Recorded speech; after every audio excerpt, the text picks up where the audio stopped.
ورتل القرآن ترتيلا. السلام علیکم ورحمۃ اللہ وبرکاتہ۔ میں مفتی محمد طارق۔ پچھلے سبق میں مد کے متعلق ساری باتیں مکمل ہوئی، مد کی قسمیں بیان کی گئی، مد کی مثالیں بیان کی گئی، پھر اس کے بعد میں حروف مقطعات کے متعلق بات آئی۔ اب یہاں پر تختی نمبر 22 میں میم ساکین کے قاعدے، میم ساکین کے قاعدے۔ سب سے پہلے یہ سمجھے کہ میم ساکین کسے کہتے ہیں؟ جس میم پر جزم ہو اس کو میم ساکین کہتے ہیں۔ یہ بات تو ہوگی کلیئر۔ اظہار کے معنی پہلے بتا دیا تھا کہ ظاہر کرنا۔ اب یہاں پر میم ساکین کے 3 قاعدے ہیں۔ پہلا قاعدہ ہے اظہار شفوی، اس کے بعد ہے اخفاء شفوی، اس کے بعد ہے ادغام شفوی۔ یہ میم ساکین کے 3 قاعدے ہیں۔ نمبر 1 اظہار شفوی۔ اظہار شفوی کسے کہتے ہیں؟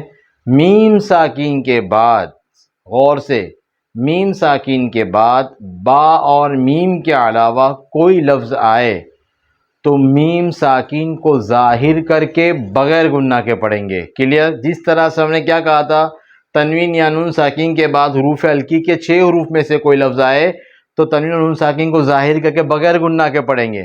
لیکن یہاں پر میم ساکین کا اسی طرح ہے، میم ساکین کے بعد با اور میم کے علاوہ کوئی لفظ آئے تو میم ساکین کو ظاہر کر کے بغیر گناہ کے پڑھیں گے۔ اس کو کہتے ہیں اظہار شفوی۔ تو پہلی مثال آپ کو بتاتا ہوں میں، دیکھیے، ہاں میم پیش ہم، فیہا، پہلی مثال۔ میم ساکین کے بعد کیا قاعدہ بیان کیا گیا تھا؟ با اور میم کے علاوہ کوئی لفظ آئے تو با اور میم کے علاوہ کون سا لفظ ہے؟ فا۔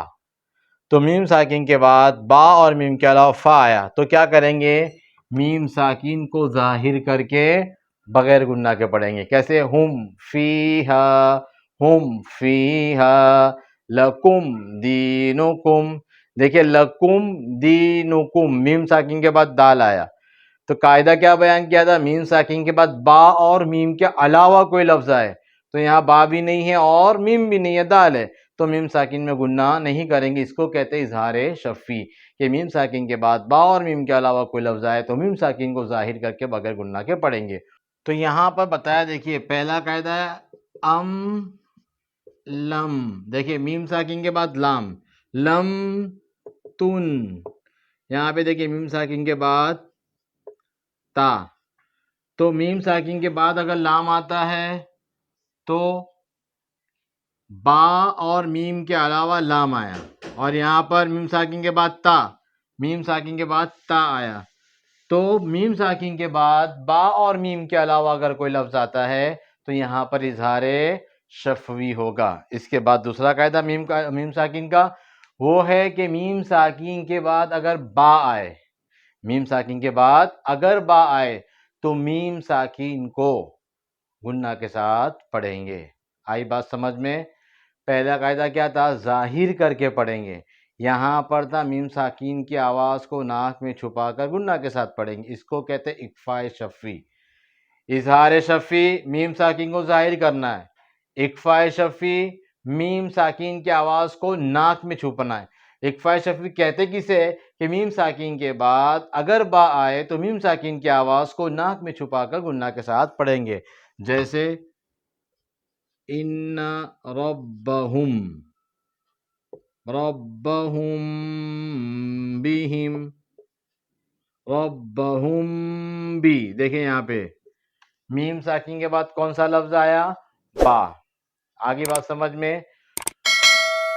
اب یہاں پر میم ساکین کے بعد جب با آیا تو ہم نے قاعدہ کیا پڑھا کہ میم ساکین کے بعد با آئے تو میم ساکین کی آواز کو ناک میں چھپا کر گناہ کے ساتھ پڑھیں گے۔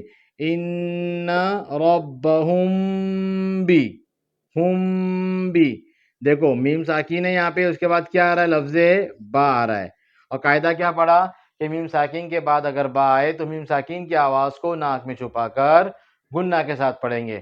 ان ربہم بہم ترمیہم بحجا، دیکھو ہم بھی میم ساکن کے بعد با یہاں پر، تو یہاں پر بھی اکفا شفی ہوگا، ترمیہم بحجارۃ وما ہم بمؤمنین فبشرہم بعذاب، کلیئر ہوئی بات؟ تو اظہار شفی، اکفا شفی، میم ساکن کے دو قاعدے ہو گئے۔ نمبر 3، میم ساکن کے بعد اگر میم آئے تو میم کو میم سے ملا کر گنہ کے ساتھ پڑھیں گے۔ تو 3 قاعدے میم ساکن کے ہوئے، پہلا قاعدہ ہے اظہار شفی، دوسرا قاعدہ اکفا شفی، تیسرا قاعدہ ہے ادغام شفی۔ ادغام کے معنی ہے ملانا، تو میم کو میم سے ملا کر گنہ کے ساتھ پڑھیں گے، اس کو بھی آپ لوگ سمجھ لیجئے، الیکم